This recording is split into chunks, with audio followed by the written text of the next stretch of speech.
दोस्तों, इंडिया ने ऑपरेशन सिंदूर को कुछ दिन के लिए विराम दिया है और इस बीच हमारी गवर्नमेंट ने 7 मल्टी पार्टी डेलीगेशंस को दुनिया भर के अलग अलग देशों में भेजा है। इन डेलीगेशंस का पर्पस इंटरनेशनल कम्युनिटी में अपना स्टैंड क्लियर करना और लोगों को ये बता देना कि पाकिस्तान में पनपने वाला आतंकवाद अब और नहीं चलेगा। इन्हीं डेलीगेशंस में से एक delegation is led by Shashi Tharoor. Shashi Tharoor, who is known for his excellence in ओरेट्री, he truly has got gift of गैब। हाल ही में जब वो न्यूयॉर्क में पहुंचे, वहाँ पे उन्होंने एक बहुत ही कमाल की स्पीच दी। अपनी बातों को बहुत बेहतर तरीके से उन्होंने एड्रेस किया मीडिया के सामने और वहाँ मौजूद लोगों के सामने। तो न्यूयॉर्क में दी हुई जो उनकी स्पीच है, यहाँ पर मैं उसको पूरी तरह से आपके सामने डिसाइफर करने वाली हूँ। यहाँ आपको वोकैब के साथ साथ कॉम्प्रीहेंशन भी सीखने को मिलेगा। अगर आपके सामने एक डिफ़िकल्ट पैराग्राफ है जो आप समझ नहीं पाते हैं, तो उसको कैसे समझना है, आज की क्लास आपको पूरी तरह से वो चीज़ क्लियर कर देगी। तो चलिए, let's move on to the class.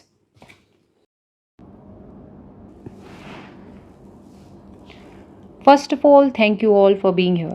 It's amazing on Saturday night of Memorial Day weekend that we are able to get such a star turnout. And thank you all for coming. देखिए, जो इन्होंने word use किया है turn out, इसका मतलब होता है, देख लेते हैं। टर्न आउट होता है जमावड़ा, मतलब कि भारी संख्या में वहाँ लोग आए हुए हैं जिनको ये धन्यवाद बोल रहे हैं। I had a chance to say hello to many of you during the reception, but some of you haven't. And I do want to say hello and acknowledge the gratitude of your presence here at this evening. अब ये hello बोलते हैं सबको। ज़्यादातर लोग उन्हें reception पे मिल गए थे, पर जो नहीं मिले थे उन्हें भी। और क्या कर रहे हैं ये? He is acknowledging the gratitude of their presence. Acknowledge का मतलब देख लीजिए, इसका मतलब स्वीकार करना किसी बात को। एक्नॉलेज करना मतलब स्वीकारना, ठीक है, अग्री करना। और ग्रैटिट्यूड अच्छा वर्ड है। ग्रैटिट्यूड होता है धन्यवाद प्रकट करना, ठीक है, धन्यवाद प्रकट करना, आभार जताना। देखिए, my colleagues and I literally arrive this evening and our first stop was September 11 memorial. वहाँ पर एक मेमोरियल का नाम है ये। It was obviously a very moving moment for us, but it was also meant to send a very strong message that we are here in a city which is bearing still the scars of that savage terrorist attack in wake of yet another terrorist attack in our own country. यहाँ पे क्या कहना चाहते हैं कि पहले तो जब ये आए तो पहले ये September 11 मेमोरियल गए और वो उनके लिए बहुत ही मूविंग मोमेंट था, मतलब ये भावुक हो गए वहाँ जाकर। अब ऐसे नहीं है कि इन्हें वहाँ जाना ही था। It was also meant to send very strong message. बहुत एक स्ट्रॉन्ग मैसेज ये लेकर आए हैं इस सिटी में। इस सिटी के बारे में ये क्या बोलते हैं, यानी न्यूयॉर्क सिटी के बारे में, that it still bear the scars. Scar होते हैं घाव। अभी भी वो घाव लिए बैठा है किस चीज़ के? एक सैवेज टेररिस्ट अटैक जो वहाँ पर हुआ था। सैवेज का मतलब होता है जंगली, असभ्य। एक और वर्ड अगर आपको जानना है इसका, वो होता है बारबेरियन। बारबेरियन। देखिए, अगर आपको अच्छा लगता है नोट्स बनाना तो अभी इसके नोट्स बना लीजिए, और अगर आपका मन नहीं है, आप नहीं बनाना चाहते हैं लेकिन आप सीखना चाहते हैं, तो कमेंट सेक्शन में लिखिए कि इसका PDF मैं प्रोवाइड कराऊं। तो वोकैबशाला के टेलीग्राम चैनल से आप जा कर के स्पीच और उसमें लिखे गए सभी जो शब्द हैं उनके सिनोनिम्स और मीनिंग्स, उनका जाकर वहाँ से PDF डाउनलोड कर सकते हैं। पर कमेंट में लिखिए, तभी मैं डालूंगी। देखिए, आगे ये फ्रेज़ बड़ा अच्छा है, in the wake of yet another terrorist attack in our own country. In the wake of, in the wake of का मतलब होता है किसी वजह से कोई एक चीज़ हुई है, घटना हुई है, और as a result of that हम यहाँ आए हैं, यानी कि परिणाम स्वरूप। Unlike the US, I am afraid we have had to endure a very much larger number of terrorist attacks in India. ऐसा नहीं है कि US में हमारे जितने ही टेररिस्ट अटैक होते हैं, तो इंडिया को तो बहुत ज़्यादा नंबर में टेररिस्ट अटैक को फेस करना पड़ता है। यहाँ पे वर्ड यूज़ किया गया है एंड्योर। एंड्योर जो होता है इसका मतलब होता है सहना या भुगतना, भोगना। टॉलरेट करना भी आप यूज़ कर सकते हैं, तो एंड्योर करना पड़ता है हमें। But we came both as a reminder that this is a shared problem, but also out of spirit of solidarity with the victims, देखिए हम यहाँ क्यों आए हैं, एक तो आपको रिमाइंड कराने आए हैं कि आतंकवाद अभी भी है, और दूसरी बात हम यहाँ out of spirit of solidarity आए हैं। स्पिरिट ऑफ सॉलिडारिटी ये फ्रेज़ भी अच्छा है, आप ना ऐसे वगैरह में भी इन चीज़ों को यूज़ कर सकते हैं, और ऐसे पॉइंट ऑफ व्यू से ना ये स्पीच बहुत इंपॉर्टेंट हो जाती है, यूपीएससी के हों आप स्टूडेंट या एसएससी के हों, दोनों के लिए ही। तो स्पिरिट ऑफ सॉलिडारिटी का मतलब होता है एकजुटता की भावना, मतलब यूनिटी की फीलिंग अगर है आपके अंदर तो उसको ये बोलना चाहते हैं स्पिरिट ऑफ सॉलिडारिटी। अच्छा, ऐसा क्यों? यहाँ बात हो रही है कुछ और विक्टिम्स की, who included Indians as Indira was reminding me someone, a young Indian working in her own company, was one of the victims of 9/11. Indians, Americans and very many other nationalities who were affected. अभी वहाँ कोई महिला है इंदिरा नाम की, उन्होंने शशि थरूर जी को याद दिलाया कि उन्हीं की कंपनी में एक यंग इंसान काम किया करता था जो 9/11 का विक्टिम था और इंडियन था। तो ये कहना चाहते हैं कि एक शेयर्ड प्रॉब्लम है, हम आप सभी जूझ रहे हैं। देखिए आगे क्या कहते हैं, इट्स अ ग्लोबल प्रॉब्लम, मतलब ये वैश्विक स्तर पर एक बहुत बड़ी प्रॉब्लम है। इट्स अ स्कर्ज, स्कर्ज का मतलब देख लीजिए, स्कर्ज होता है कैलामिटी, विपत्ति, मतलब ये एक विपत्ति है सभी लोगों के लिए। And we must all fight it unitedly, so that was very important message to convey, and my colleagues and I did that by going to memorial and leaving roses on some of the names around the memorial pool. देखिए ये एक scourge है, calamity है, और हमें इसे इकट्ठे लड़ना है। ऐसा हमने कैसे किया, हम सब लोग गए कहाँ पर, मेमोरियल पर, और वहाँ पे जो मेमोरियल पूल है वहाँ पर हमने रोजेस चढ़ाए। And having done that, we are now proceeding, as has been mentioned already, to 4 other countries before returning to US, not to New York but to Washington DC on 3rd of June when Congress will come back from its recess as well.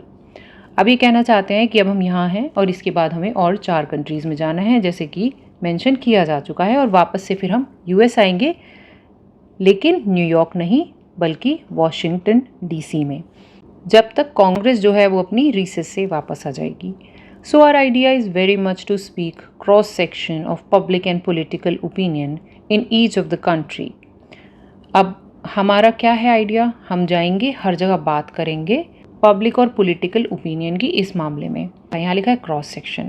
Cross section होता है कि पूरी की पूरी detail में हम एक picture आपको बताएंगे, तो ये भी एक अच्छा फ्रेज है, cross section of whatever we are going to tell, उसका पूरा क्रॉस सेक्शन बताएंगे आपको। We are going to about recent events which obviously troubled a number of people around the world and which now have subsided.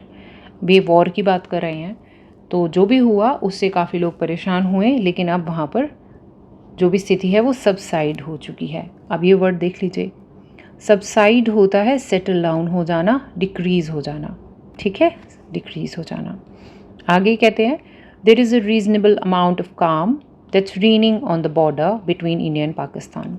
Reasonable होता है उचित, मतलब जितना होना चाहिए उतना शांति वहाँ पर है जो कि इंडिया पाकिस्तान के बॉर्डर के बीच में है।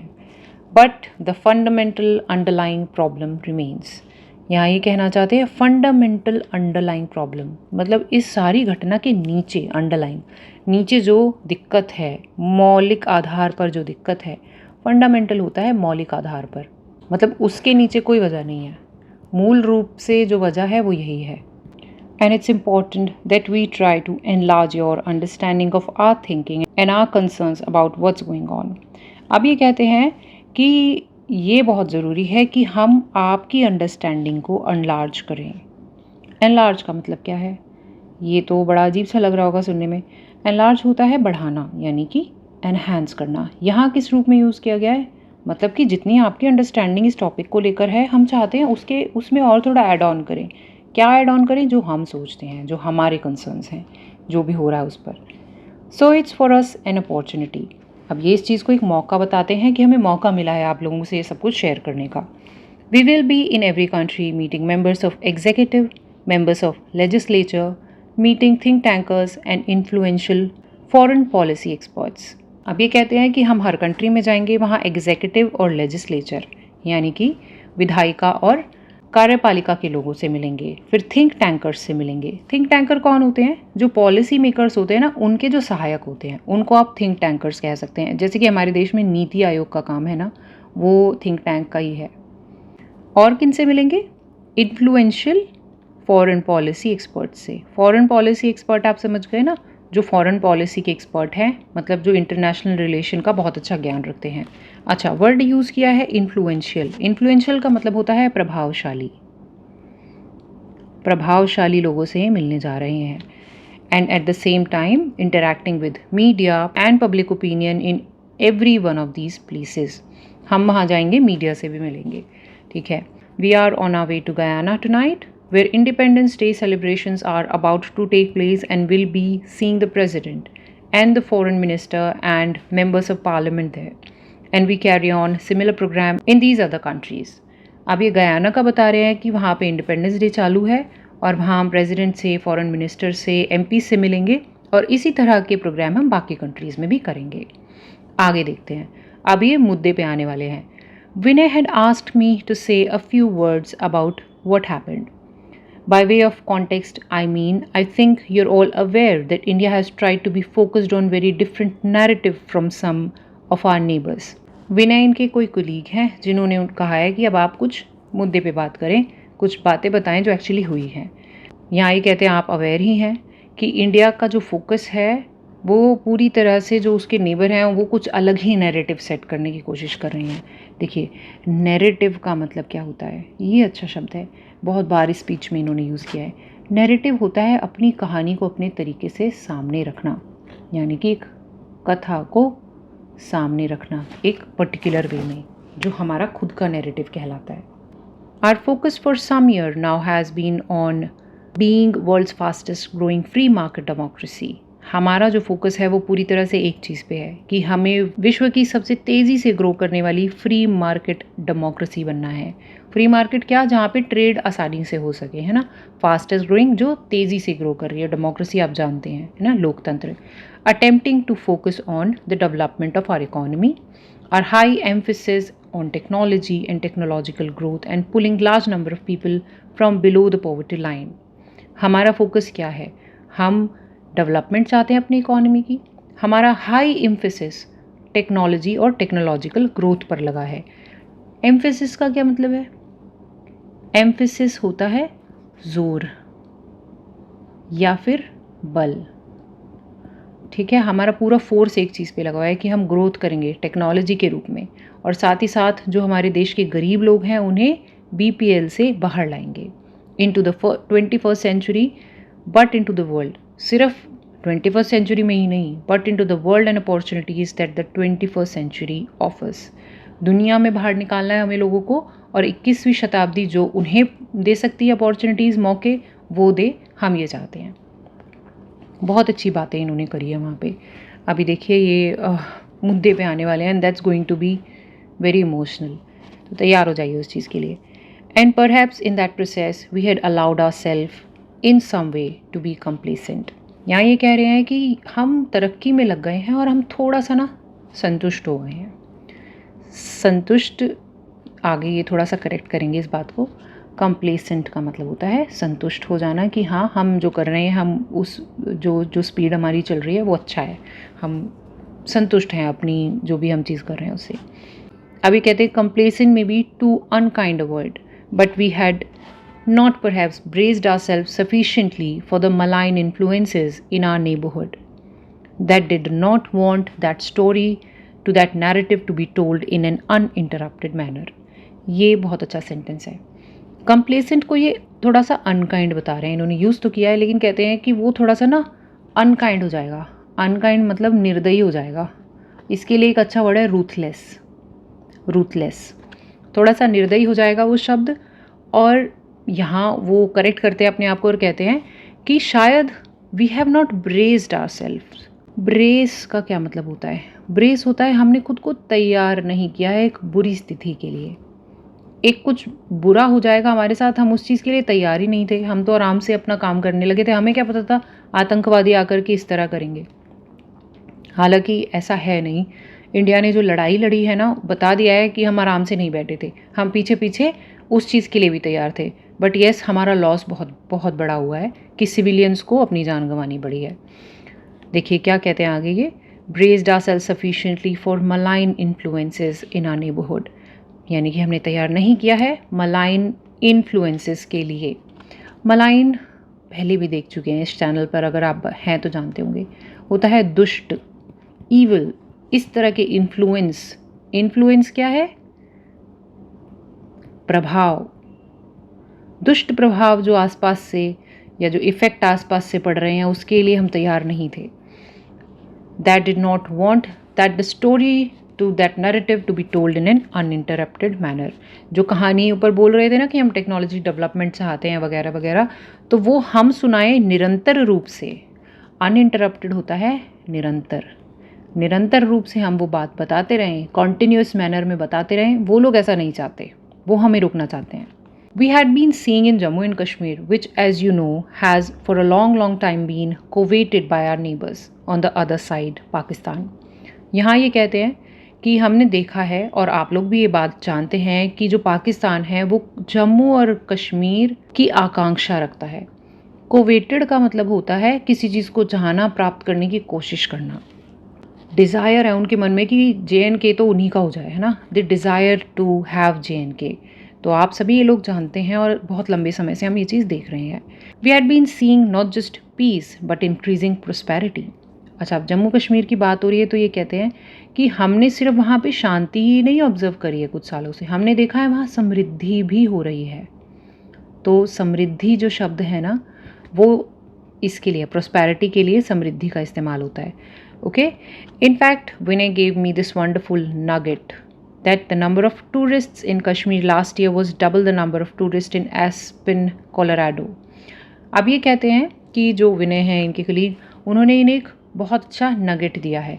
नगेट होता है सोने का टुकड़ा, ऑल्दो यहाँ उसका मतलब ये नहीं है, वहाँ यहाँ पे ये कहना चाहते हैं कि बहुत वैल्यूएबल इंफॉर्मेशन इनको दी है। क्या इन्फॉर्मेशन है कि जो कोलोराडो में जितने टूरिस्ट आए थे उससे डबल तो हमारे कश्मीर में आ गए थे। So that was the kind of not just normality है ये, but growth prosperity that people of Kashmir were enjoying as Indians and foreigners were flocking to Kashmir for tourism. अब ये कहना चाहते हैं कि ये नॉर्मैलिटी नहीं, साथ ही साथ समृद्धि भी कश्मीर के लोग देख रहे थे। हमने देखा कि वहाँ इंडियंस और फॉरेनर्स बहुत सारी मात्रा में टूरिज्म के लिए आ रहे थे। फ्लॉकिंग का मतलब होता है बहुत सारी मात्रा में, अगर किसी एक जगह पर लोग जाएं तो उसे फ्लॉकिंग बोलते हैं। So some people decided that they would want first of all to attack the process of normalisation. अब पाकिस्तानियों ने क्या सोचा, आतंकवादियों ने, उन्होंने कहा अरे नॉर्मल कैसे हो सकता है जम्मू एंड कश्मीर, तो पहले तो इस नॉर्मलाइजेशन को ही अटैक करते हैं। तो उन्होंने अटैक किसको किया? टूरिज्म को किया, जिसकी वजह से हमारा कश्मीर फलने फूलने लगा था। Secondly, to undermine the overall Indian narrative as well as the prosperity of people of Kashmir. Again narrative, Indian narrative को अंडरमाइन करने की कोशिश की है। अंडरमाइन क्या होता है? अंडरमाइन होता है कमज़ोर कर देना, वीक कर देना। तो वो पहले तो हमारे इंडियन नैरेटिव को कमज़ोर करना चाहते हैं, साथ ही साथ कश्मीर के लोगों की सुख समृद्धि पर भी चोट पहुंचाना चाहते हैं, उसको भी अंडरमाइन करना चाहते हैं। Third, by doing so in an atrocious manner, that is it was not just a terrorist attack of somebody indiscriminately blowing up people with a bomb. अब तीसरी चीज़ उन्होंने इतनी घिनौनी की है। एट्रोशियस का मतलब ये होता है घृणित रूप से करना, किसी चीज़ को इतनी बुरी तरह करो कि आपको घिनौनी लगे वो। तो ऐसा नहीं है कि वो आए और उन्होंने अटैक किया इनडिस्क्रिमिनेटली, मतलब जो भी लोग वहाँ आते उन पर बॉम्ब डाल दिया, और नहीं, ऐसा नहीं किया उन्होंने डिस्क्रिमिनेशन किया। कैसे किया? It was a bunch of people going around identifying the religion of people and killing them on the basis that was clearly intended to provoke a backlash in rest of India. अब उन्होंने discrimination के आधार पर, मतलब हिंदुओं को ही मारा है, तो उनका इंटेंट क्या था, उनका इरादा। इंटेंट का मतलब होता है इरादा, इंटेंट यानी इरादा। प्रोवोक का मतलब होता है उकसाना, वो चाहते थे उकसाना। किसको उकसाना चाहते थे? एक बैकलैश को पूरे भारत में। बैकलैश होती है प्रतिक्रिया देना, मतलब एक बेकार चीज़ हो गई है उसका कोई प्रतिक्रिया मिले तो वो होती है बैकलैश। प्रतिक्रिया देना। बाकी के पूरे इंडिया में सिंस द विक्टिम्स वर ओवरवेमिंगली हिंदू, ओवरवेमिंगली मतलब अत्यधिक मात्रा में जो थे वो हिंदू थे, इसीलिए वो चाहते थे कि जाति के आधार पर इंडिया में दंगे हो जाएंगे, ऐसा वो सोच रहे थे। आगे देखिए क्या कहते हैं। In fact 26 people died, 25 Indians and 1 Nepalese. The Nepalis happened, of course, didn't get a chance to say he was Nepalese, but he was a Hindu. So he would have probably been killed anyway. देखो ये कहना चाहते हैं कि 26 लोग जिनकी हत्या हुई उनमें से एक नेपाली थे और उन्हें चांस नहीं मिला बताने का कि वो इंडियन नहीं है, लेकिन थे वो हिंदू ही। तो anyway यानी किसी भी हालत में उनको मार ही दिया जाता। And quite astonishingly, one person who wasn't killed was a Hindu professor who happened to be able to recite the kalma, the first verse of the Quran. अब यहाँ ये क्या बता रहे हैं आपको कि एक आश्चर्य करने वाली बात ये है, astonishing मतलब होता है आश्चर्यचकित कर देना। तो एक ऐसे हिंदू प्रोफेसर थे जिन्होंने कलमा का फर्स्ट वर्स यानी फर्स्ट पैराग्राफ जो है वो रिसाइट किया। रिसाइट मतलब होता है बोल देना, मतलब एक याद की हुई कविता को बोल देना, रिसाइट करना जैसे मंत्र पढ़ते हैं ना उस तरह से। तो कुरान का पहला वर्स उन्होंने रिसाइट किया तो इसलिए उन्हें छोड़ दिया गया। There was not shot which is very interesting message and it was very clearly, I mean for us it was not that there was any doubt about the motives of these people, but it was particularly driven home in many cases. देखो doubt तो है नहीं कि वो जाति के आधार पर मार रहे थे, लेकिन उन्होंने कई चीज़ें ऐसी करी जिससे बात आपको ढंग से समझ में आ जाए कि आप हिंदू हैं तो आपको मार दिया जाएगा। ड्रिवन होम एक वर्ड यहाँ यूज़ करते हैं, ड्रिवन होम। ड्रिवन होम होता है कि आपका कोई पॉइंट जो आप रखना चाहते हैं, मैसेज जो आप कन्वे करना चाहते हैं, वो आप उसको फोर्सफुली पूरे मतलब लाउड एंड क्लियरली लोगों को बता दें कि आप क्या कहना चाहते हैं। तो आतंकवादियों ने जो भी उनका आइडिया थे they driven home. Okay, the husband was shot and the wife was told to convey the message back. Convey वही बताना। And he was shot for his faith and I am made proud as an Indian to say that did not happen, that there was no backlash. हमारे देश में कोई दंगा फसाद नहीं हुआ और इस बात पर हमें प्राउड होना चाहिए, जैसे कि शशि थरूर जी भी हैं। Indians held together unitedly in the face of this atrocity.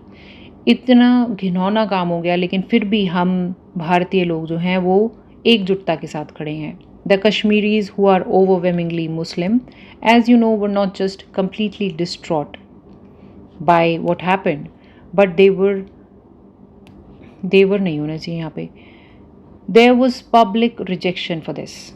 वो ना सिर्फ डिस्ट्रॉट में थे, डिस्ट्रॉट में होता है बहुत एक्सट्रीमली सैड होना, मतलब बहुत ही ज़्यादा परेशान होना।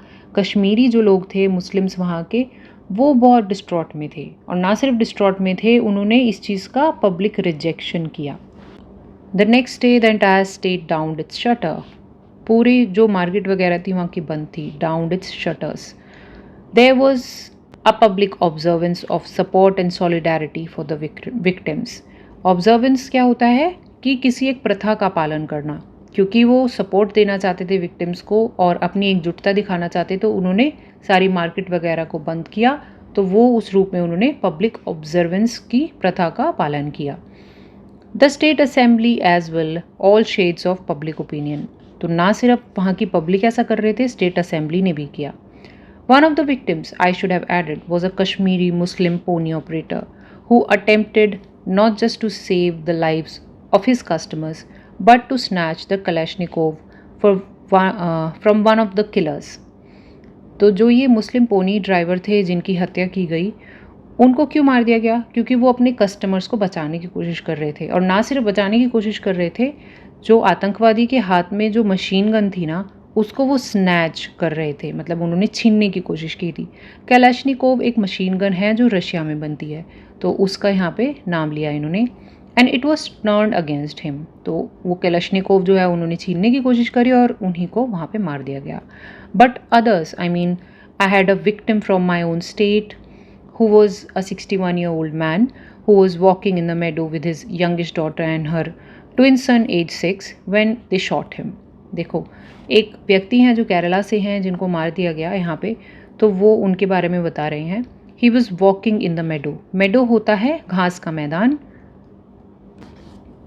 और यंगिश डॉटर लिखा गया है। यंगिश जो है, इस वर्ड को यंग से नहीं कंफ्यूज करना। यंगिश यूज़ कर दिया मतलब थोड़ा सा लेमन लैंग्वेज में बोल दिया है जवान सा या जवान सी।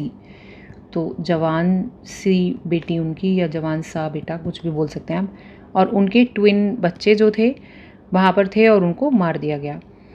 अच्छा, जब शशि थरूर जी उनके घर गए तब क्या हुआ वो बताते हैं, बहुत अच्छी घटना है। And I went to his home and called his widow and his daughter and the grandchildren, and it was very, very moving when this girl said that though she lost her father that day, she found two brothers. The two brothers were Kashmiri Muslim men who took her to safety, protected her sons, eventually then accompanied her to the mortuary to identify her father's body, brought and bring it back. देखो किस तरह की बात बोली उन्होंने कहा कि हालांकि उनके पिता उन्हें छोड़कर चले गए हैं, लेकिन उन्हें दो नए भाई मिल गए हैं। जो दो नए भाई हैं वो कश्मीरी मुस्लिम हैं, जिन्होंने उन्हें पूरी तरह से सेफ रखा, उनके बच्चों की प्रोटेक्शन की, और फिर वो इवेंचुअली का मतलब क्या होता है, वो होता है लास्टली, अंततः वो उनको अकम्पनी भी किया मॉर्चरी तक, मतलब कि मॉर्चरी भी उसके साथ गए। अकम्पनी होता है उनके साथ, के साथ, अकम्पनी का मतलब है के साथ। और मॉर्चरी क्या है? मॉर्चरी होता है शवगृह। ये वर्ड बहुत पूछा जाता है एसएससी में। मॉर्चरीज शवगृह, वहाँ तक भी गए ताकि उनकी पिता की बॉडी को वहाँ से लाया जा सके। I give these example just to say there was an extraordinary amount of togetherness cutting across religious and other divides that people had tried to provoke. अब यहाँ ये दो वर्ड इन्होंने अच्छा यूज़ किया है। एक्स्ट्रॉर्डनरी होता है असाधारण, अमाउंट का टुगेदरनेस देखने को मिला है। Cutting across religions, cutting across का क्या मतलब है भाई? कटिंग अक्रॉस क्या यूज़ किया इन्होंने? इसका मतलब होता है कि कोई एक पर्टिकुलर चीज़ जो रिलेटेड है अलग अलग ग्रुप्स से, जैसे कि टुगेदरनेस, ठीक है, अलग अलग ग्रुप के लोगों के अंदर टुगेदरनेस का भाव था। तो जो टुगेदरनेस का भाव था, it was cutting across religions, अलग अलग रिलीजन के लोग एक साथ आ गए हैं, ठीक है। और यही तो उनका मकसद था, प्रोवोक करना, पर नहीं कर पाए।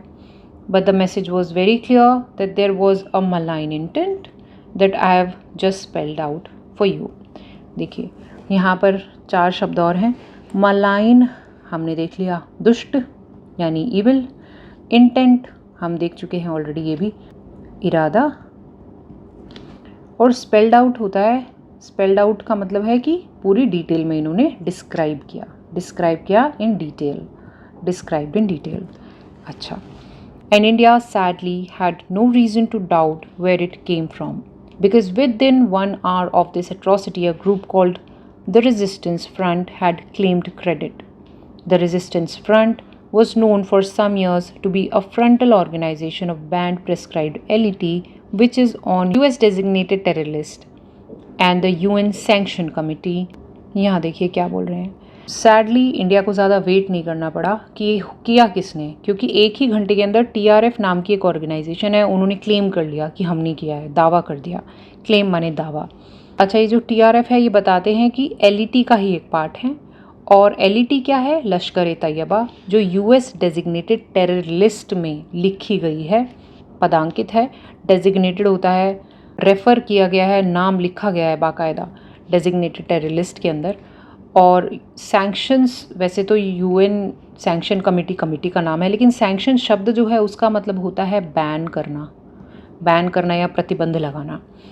And India had gone to UN sanctions committee with information about the resistance front in 2023 and 24 and now sadly acted in 2025.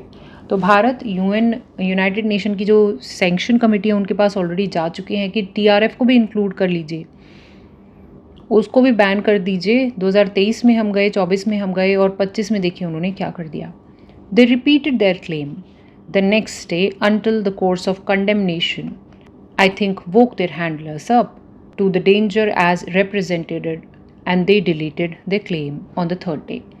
तो सेकेंड डे तक उनका क्लेम बना हुआ था कि भाई हमने ही किया है, लेकिन जैसे ही ग्लोबल कंडेमनेशन मतलब निंदा शुरू हुई, तभी उनके जो हैंडलर्स यानी जो उनके संचालक हैं वो जाग उठे और उन्होंने ये क्लेम डिलीट कर दिया तीसरे दिन पर। लेकिन तब तक क्या हो चुका था? But by then the claim had been made, recorded, registered and reported. And for us, therefore, the culpability lay not just with the 5 or 4, we're not 100% sure, the evil killers who came to Pelgam and did this atrocity, but also with those who had sent them, financed them, equipped them, trained them, and guided them into doing this. तीसरे दिन तक क्या हो चुका था? उसको अब तक रिकॉर्ड, रजिस्टर, रिपोर्ट कर दिया जा चुका था। और हम लोगों के लिए क्या है? जो कल्पेबिलिटी है वो ले करती है ना सिर्फ उन 4-5 लोगों पर, आतंकवादियों पर जो पहलगाम में आए थे, बल्कि उन पर जिन्होंने उन्हें भेजा, फाइनेंस किया यानी पैसे दिए, इक्विप किया यानी हथियार दिए, ट्रेनिंग दी और गाइड यानी रास्ता दिखाया। तो यहाँ पे ये शब्द है कल्पेबिलिटी और ले। कल्पेबिलिटी का मतलब होता है ब्लेम। हम लोगों के लिए जो ब्लेम है, इट ले on those people who have sent them, guided them, यानी कि जो ऑर्गेनाइजेशन है, TRF है, LET है, इन लोगों पर हम ब्लेम लगाते हैं, ब्लेम ले करते हैं। ले होता है किसी चीज़ पर केयरफुली पुट करना कि this is your position now. Since we knew where LET is headquarter and it has not just a safe haven but a rather generous 200-acre campus in the city of heartland of Pakistan, Punjab। देखिए क्या कहना चाहते हैं कि हम लोग अच्छे से जानते थे कि LET के हेडक्वार्टर हैं कहाँ, लश्कर तैयबा का हेडक्वार्टर है क्या, कहाँ है। अच्छा, यहाँ ये बता दें कि वो कोई सेफ़ हेवन नहीं है। सेफ़ हेवन क्या होता है कि आपके घर के किसी कोने में आप सुरक्षित हैं तो वो आपका सेफ़ हेवन है। वो कोई छोटी मोटी जगह नहीं है, वो एक जेनरस 200 एकड़ कैंपस है। जेनरस वैसे तो ये वर्ड, इसका जो लिटरली मतलब है वो है दयालुता, लेकिन यहाँ पे इसका मतलब बैठता है बहुत बड़ा, लार्ज, बहुत ह्यूज एक कैंपस है जो LET का हेडक्वार्टर है ना वो। तो हम वो जानते हैं कि वो पाकिस्तानी पंजाब के हार्टलैंड में बैठा हुआ है, वो हेडक्वार्टर वहाँ पर है। We also knew where the responsibility ले। हम जानते हैं कि रिस्पॉन्सिबिलिटी किसकी है। Sadly Pakistan chose to follow its usual path of denial. हमेशा की तरह पाकिस्तान ने इस बार भी हमारे जो क्लेम्स हैं, हम जो बोल रहे हैं अब घटना के बाद में, उनको खंडित किया। डिनाइल का मतलब होता है खंडित करना। In fact, Pakistan, with the help of China, succeeded in removing a reference to the resistance front from the resolution of condemnation that was drafted in the Security Council। देखिए यहाँ पे बताते हैं कि पाकिस्तान ने इसके बाद क्या किया, चाइना के साथ मिल करके जो रेफरेंस होता है किसी को मेंशन करना। रेजोल्यूशन क्या होता है? रेजोल्यूशन उस कागज़ के पन्ने का नाम है जिसको ड्राफ्ट किया गया है किसी एक इन्फॉर्मेशन के साथ, और उसमें कुछ बहुत इंपॉर्टेंट बात लिखी गई है उस रेजोल्यूशन के अंदर। और ड्राफ्ट करना वही लिखना, पहली कॉपी बनाना। और ये जो रेजोल्यूशन है ना, ये अक्सर लोगों की वोट के बाद आता है। तभी तो चाइना ने मदद की है ना, और पाकिस्तान ने उसको वापस हटवा लिया है। पर आगे बोलते हैं the press statement not actually resolution. वो रेजोल्यूशन नहीं था, वो एक प्रेस स्टेटमेंट थी in the Security Council of United Nations 2 days later। But though the name was not mentioned, it was, as I said, a matter of public record, and we knew what was happening. India replied immediately that we would not let this go unanswered। आगे ये कहते हैं, हालांकि ये resolution में नहीं लिखा गया है, मेंशन नहीं हुआ है, लेकिन ये एक पब्लिक रिकॉर्ड की तो बात बन गई है ना कि एक्चुअली हो क्या रहा है। इंडिया रिप्लाइड इमीडिएटली, उन्होंने रिप्लाई किया है कि इस बात का जवाब देंगे। I don't work for the government, as you know. I work for an opposition party, but I myself authored an op-ed in one of India's leading newspaper, the Indian Express, within a couple of days, saying the time had come to hit hard but hit smart। तो यहाँ पे शशि थरूर जी अपने बारे में बताते हैं कि मैं पार्टी से नहीं हूँ, कांग्रेस पार्टी से हूँ, ऑपोजिशन पार्टी से हूँ, और मैं एक ऑथर भी हूँ जो इंडियन एक्सप्रेस में एक कॉलम लिखते हैं, ऑप-एड वो कॉलम होता है जो opposite to the editorial page होता है। जो एडिटोरियल पेज होता है ना न्यूज़पेपर में, उसके पीछे जो होता है उसको आप ऑप-एड बोलते हैं।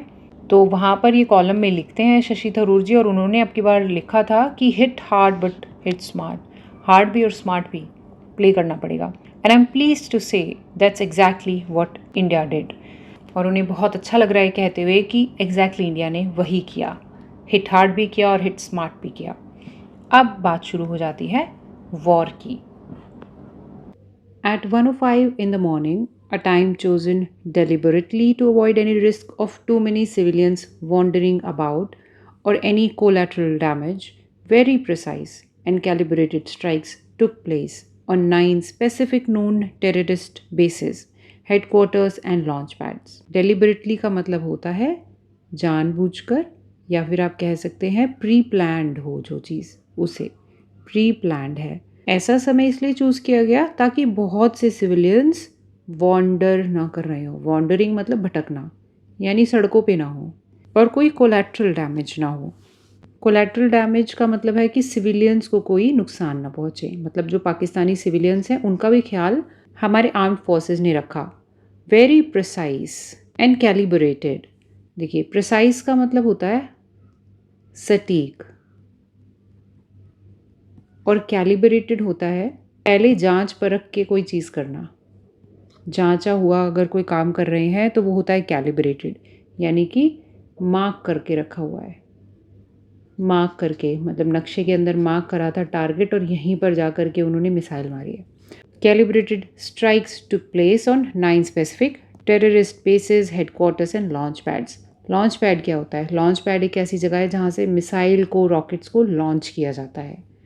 Those included those of the LET in a place called Mudrike, those of Jaish-e-Mohammed, the organization that is responsible, amongst other things, for the murder of Daniel Pearl, and some of you knew in New York, and other Jaish-e-Mohammed and Bahawalpur, and in Muzaffarabad, which is in Pakistan, Pakistani occupied part of Kashmir.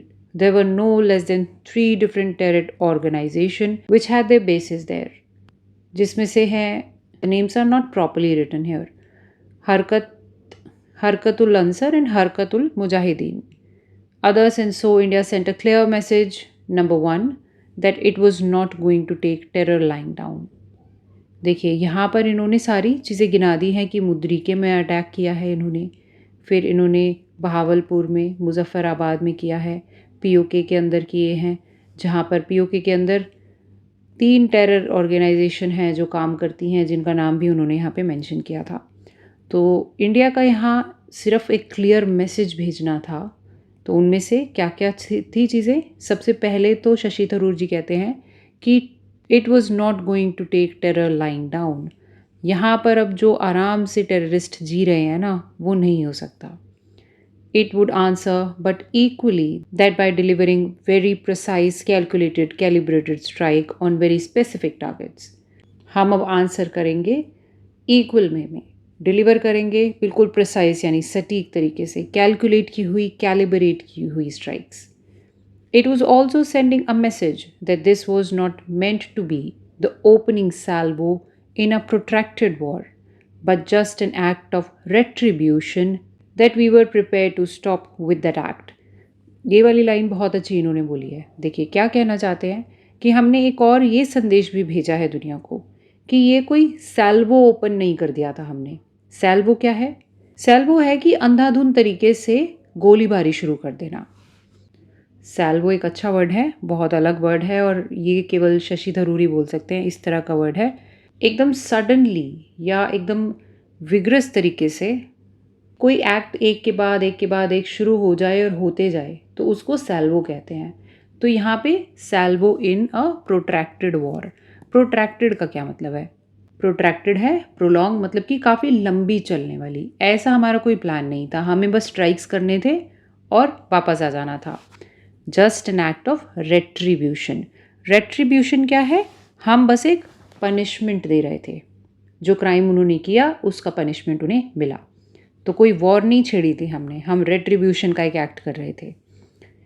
In other words, I mean not just in other words, it was officially conveyed there is a regular hotline between the two Director Generals of Military Operations. इस चीज़ को ना officially भी कहा गया था क्योंकि जो दोनों देशों के डायरेक्टर जनरल्स थे उनके बीच में एक हॉटलाइन चालू थी। अब ये हॉटलाइन क्या है? हॉटलाइन एक ऐसा टेलीफोन लाइन है जो डायरेक्टली दो लोगों को, दो एंटिटीज़ को कनेक्ट करता है। Okay, the message was conveyed that this was intent, that it was pointed out that no military target, no civilian target, no governmental target had been hit. not even by accident, that the message therefore had been delivered exactly and precisely to terrorists and handlers.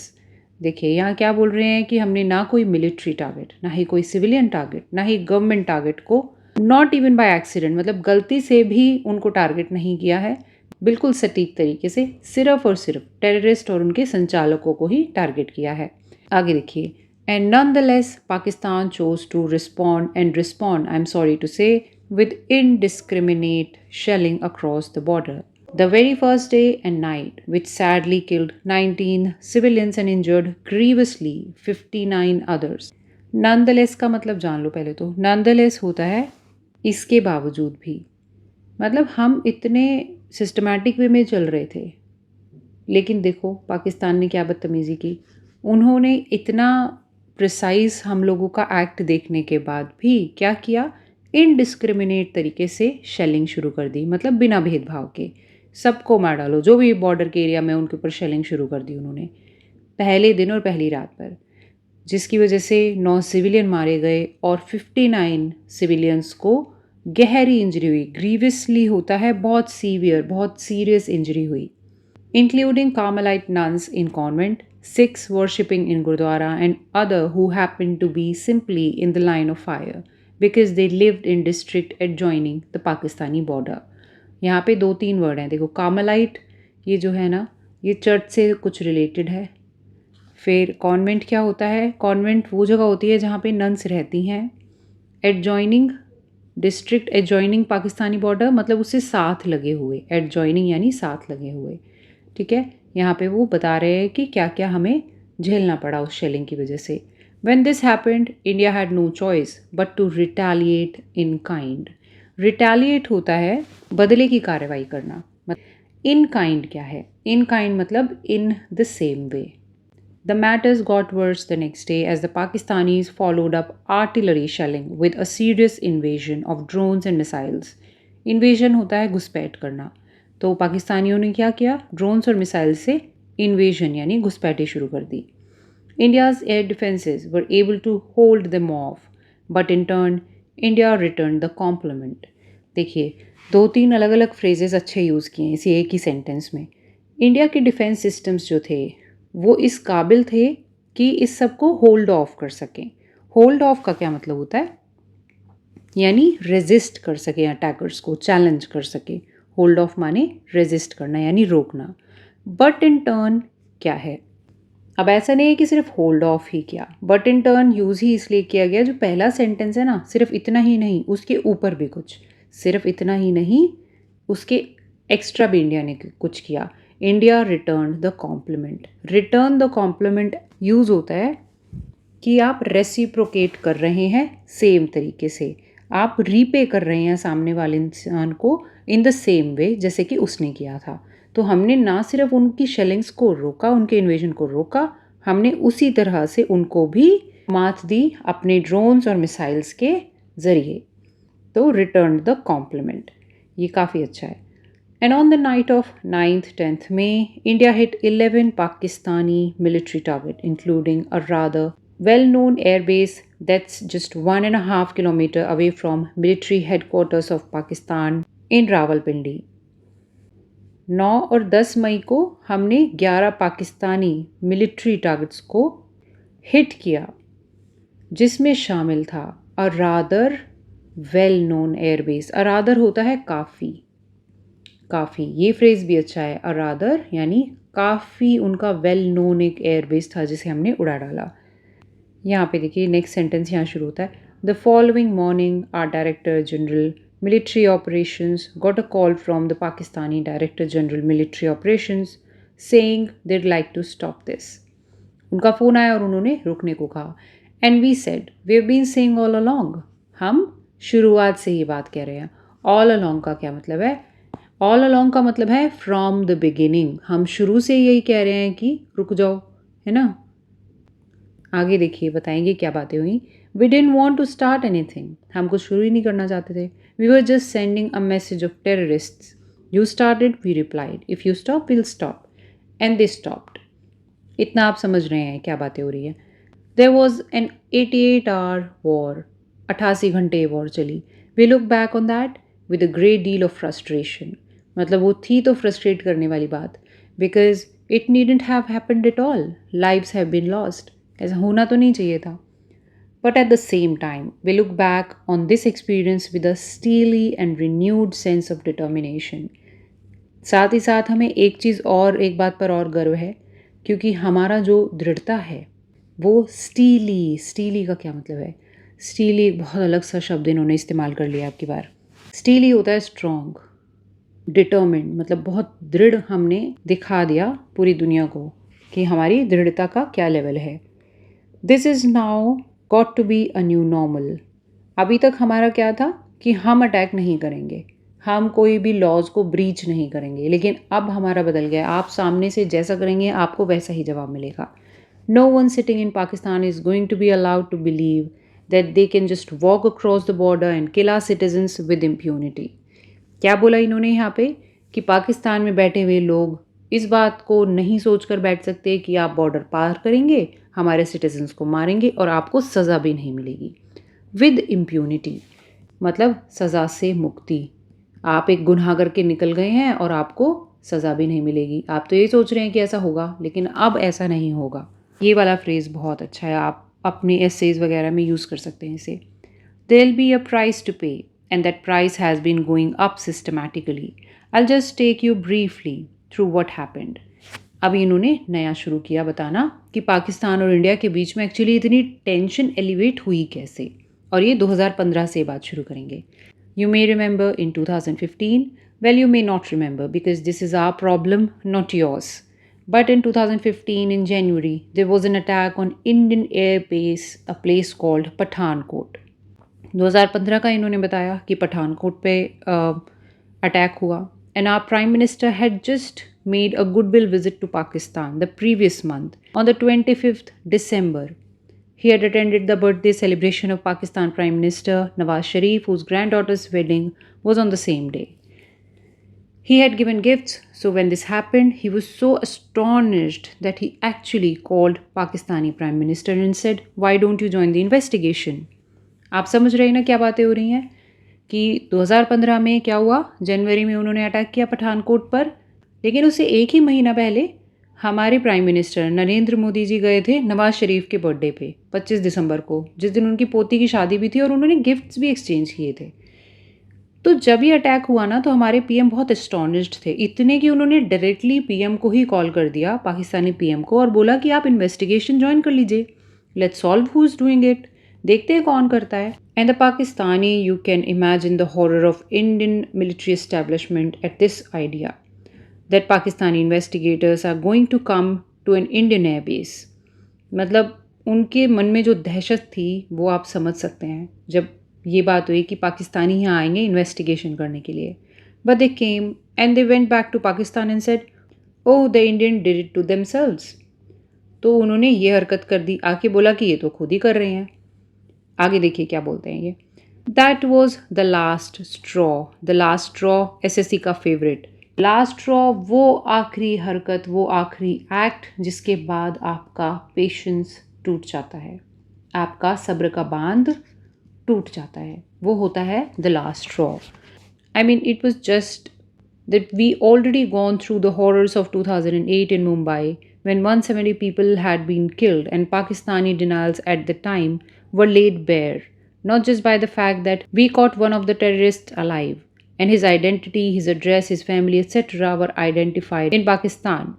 ये तो तब हुआ जब 2008 के मुंबई वाले attacks में 170 लोग मारे गए, और उसके बाद जब पाकिस्तान फिर वही डिनाइल्स यानी खंडित किया उस बात को भी कि नहीं हमने कुछ नहीं किया है, और वो सामने आ गए. लेड बेयर मतलब एक्सपोज हो जाना. एक्सपोज कैसे हुआ? हमने कसाब को पकड़ लिया था और क्या पता चला कि उसका आइडेंटिटी, एड्रेस, फैमिली सब पाकिस्तान से बिलोंग करता था. ना सिर्फ इतना, but equally because the drama took place over 3 days during which Western intelligence agencies trained their recording devices, among other things, on the chilling voice of Pakistani handler giving minute-by-minute instruction to the killers in Mumbai. ऐसा ये जो सब कुछ 3 दिन तक वो चल रहा था ना 2008 वाली दुर्घटना में, वो सभी चीज़ें वेस्टर्न इंटेलिजेंस एजेंसीज भी देख रही थी। तो वहाँ प्रूव ही हो गया था कि पाकिस्तान जो है वो टेररिज्म को कितना बढ़ावा देता है। फिर देखिए शशि थरूर जी क्या बोलते हैं, there been denial and that denial was proven to be completely false. वही खंडन पाकिस्तान की ओर से और वो फिर से फॉल्स प्रूव होता है। And as you know there after the Pakistanis claimed not to know where Osama bin Laden was until he was found in a safe house right next to an army cantonment in a city dominated by the army. और उसके बाद दुनिया को ये भी पता चला कि ओसामा बिन लादेन अभी तक मिल नहीं रहा था, लेकिन वो मिला कहाँ?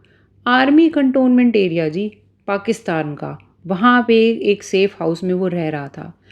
This is Pakistan and I am afraid for us 2015 was the last opportunity for them to behave, to cooperate, to really show they were serious about ending terror as they claim every time that they were. अभी उनसे बात करो तो वो हमेशा यही बोलते हैं कि हम भी टेररिस्ट को ख़त्म करना चाहते हैं। लेकिन 2015 में जो भी हुआ ना, वो उनको आखिरी मौका था कि वो बिहेव करें, कोऑपरेट करें। आगे देखिए क्या बोलते हैं। And since they did not do it in January, in September 2015 there was another attack in a place called Uri. Uri का अटैक हुआ, also not far from border, and this time India breached the line of control. Line of control को पार करके India दूसरी तरफ चला गया, which we had rigorously observe throughout in every previous skirmish. देखिए लाइन ऑफ कंट्रोल वाला जो रूल है ना कि हम उसको पार नहीं करेंगे और वो उसको पार नहीं करेंगे, तो वो हमने रिग्रेसली ऑब्जर्व किया था, मतलब उसको फॉलो किया था। कैसे? रिग्रेसली, बहुत केयरफुली हमने उसको फॉलो किया था। इन एवरी प्रीवियस स्कर्मिश, स्कर्मिश होती है लड़ाई झगड़ा झड़प, skirmish. We had never crossed the line of control. We crossed it with a surgical strike in September of 2015 that seemed to calm things down a bit. But unfortunately, in January 2019, there was another attack in a place called Pulwama, killing 40 Indians at that time.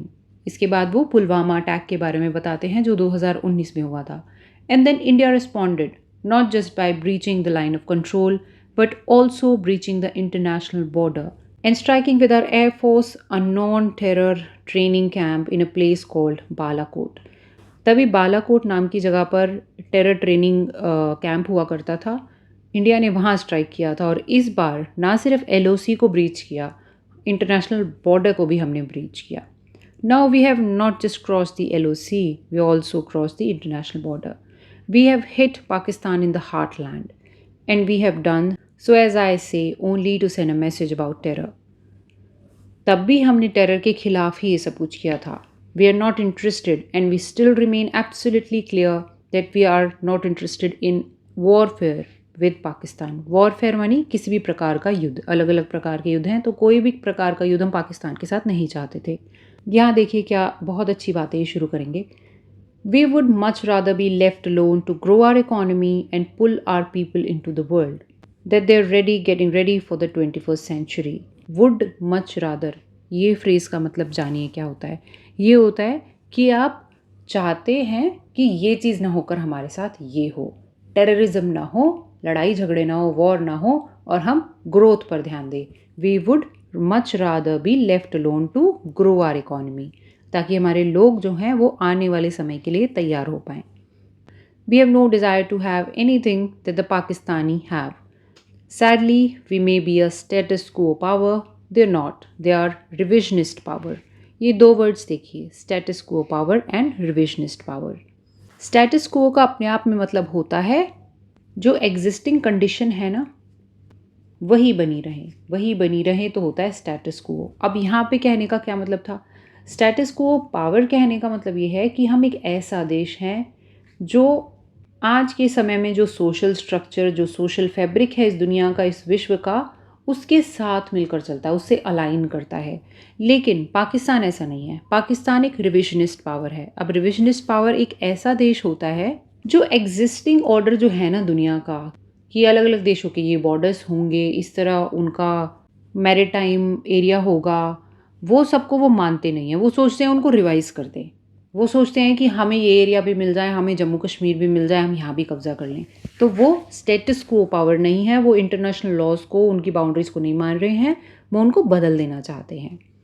They covet territory that India controls and they want to have it at any price. वो चाहते हैं कि हमारे control में जो territory है वो भी उनको मिल जाए।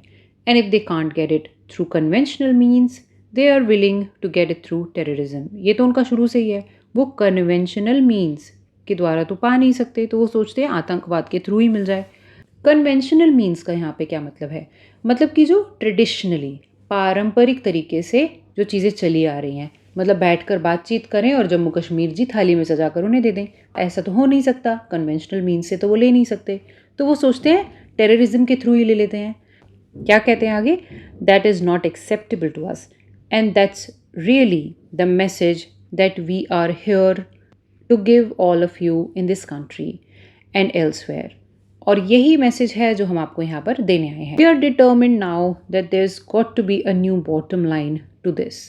अब हमें दृढ़ है, हम इस बात में, हमें पूरा विश्वास है कि एक नया बॉटम लाइन क्रिएट होने वाला है। बॉटम लाइन मतलब कि पूरी इस बात का एक नया निचोड़ निकलेगा, एक नया सार निकलेगा और नए तरीके से अब लिखा जाएगा ये सब कुछ। We have tried everything: international dossiers, complaints to sanction committee, diplomacy, even this joint investigation attempt.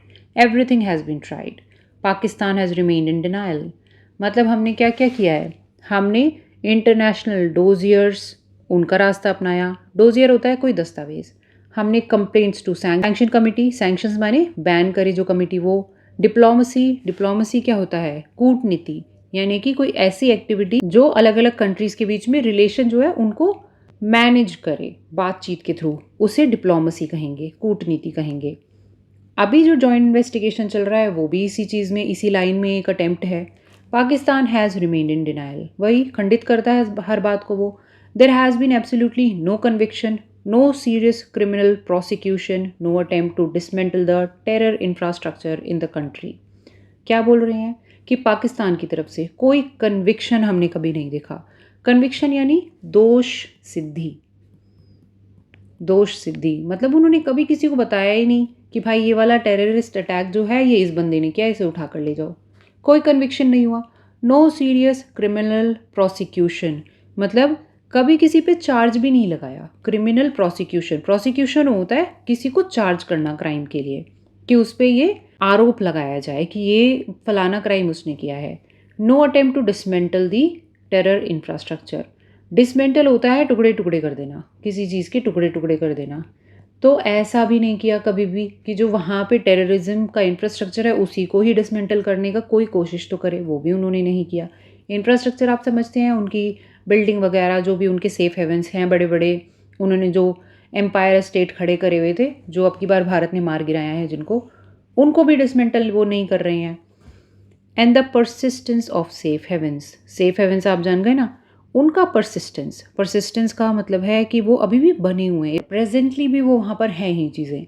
So from our point of view this is it, you do this, you going to get it back. तो अभी भारत ने क्या किया है कि हमारे point of view से अगर आप ऐसा करते हैं तो आपको भी जवाब में वही मिलेगा। And we have demonstrated with this operation, जो ऑपरेशन सिंदूर है उससे हमने इस चीज़ को डेमोन्स्ट्रेट भी कर दिया है। डेमोन्स्ट्रेट का क्या मतलब होता है? हमने उसका प्रदर्शन भी कर दिया है पूरी दुनिया के सामने, that we can do it with a degree of precision, with a degree of restraint that the world we hope will understand. मतलब पूरे सटीक तरीके से, और रेस्ट्रेंट यानी कि संयम के साथ, मॉडरेशन में। हम इधर उधर नहीं हुए, गलती से एक्सीडेंटली भी हमने किसी सिविलियन को टारगेट नहीं किया, हमने बस टारगेट उसी को किया जिसे हमें करना था। तो मतलब पूरे संयम, पूरे मॉडरेशन के अंदर। We have a right to self defence, हमारा ये सेल्फ डिफेंस का राइट है, and we exercise that right, उसी राइट का हमने इस्तेमाल किया है। We have not done so irresponsibly, we have not done so in a way that would have warranted a wider conflagration. ये स्पेलिंग गलत है, स्पेलिंग होती है कॉन्फ्लैग्रेशन। मतलब हमने इस तरीके से नहीं किया है कि हम इररिस्पॉन्सिबल लगें, ना इस तरीके से किया है कि जिससे कॉन्फ्लैग्रेशन वारंटेड हो। वारंटेड मतलब क्या? कि प्रूव हो कि कोई वाइडर कॉन्फ्लैग्रेशन, वाइडर कॉन्फ्लैग्रेशन मतलब कि भयंकर आग, मतलब हमने ऐसा कुछ नहीं किया है कि जिससे ये आग फैलती चली जाए. That's really the message I wanted to give you all today. I'm sure you have questions and comments. My colleagues represent, as I say, 4 parties among the 5 of us. There's a wide span of views. अब ये क्या कह रहे हैं? अब ये close कर रहे हैं अपनी बात को कि आप लोगों के पास सवाल जवाब होंगे. मेरे कलीग्स मतलब सहकर्मी. 4 parties among the 5 of us. 5 में से 4 लोग. There is a wide span of views. Wide span होता है बहुत ही लंबा चौड़ा एरिया. तो व्यूज़ का काफ़ी wide span. We are all happy to join in conversation with you. Thank you all very much once again for coming and being with us today. This was it for the class. I hope आज का lecture आपको पसंद आया होगा. अगर आपको अच्छा लगा है तो आप मुझे कमेंट सेक्शन में ज़रूर लिखिए. और हाँ, अगर आप चाहते हैं कि मैं इसका PDF आप तक पहुंचा दूं तो टेलीग्राम चैनल पर आप जाकर देख सकते हैं. उससे पहले आप मुझे कमेंट में बताइए कि आपको PDF चाहिए या नहीं. सारे वर्ड मीनिंग का भी PDF मैं आपको प्रोवाइड कराऊंगी और स्पीच का भी. One more thing I want you to do is, आप मुझे कमेंट सेक्शन में लिखिए अगर आपको इस तरह के और लेक्चर्स चाहिए. आप चाहते हैं कि मैं और अच्छे स्पीचेस वर्ल्ड लीडर्स ने बोले हैं वो स्पीचेस मैं आपके सामने लाऊं, उसके थ्रू आप इंग्लिश सीखना चाहते हैं, वोकैबुलरी सीखना चाहते हैं, तो there are tremendous number of content out there जो मैं आपके लिए आसान शब्दों में लेकर आ सकती हूँ वोकैबशाला पर. उसके लिए आप चैनल को सब्सक्राइब कर लीजिए. मेरा नाम वर्षा खारी है. अभी के लिए मैं आपसे अलविदा लेती हूँ. Bye bye.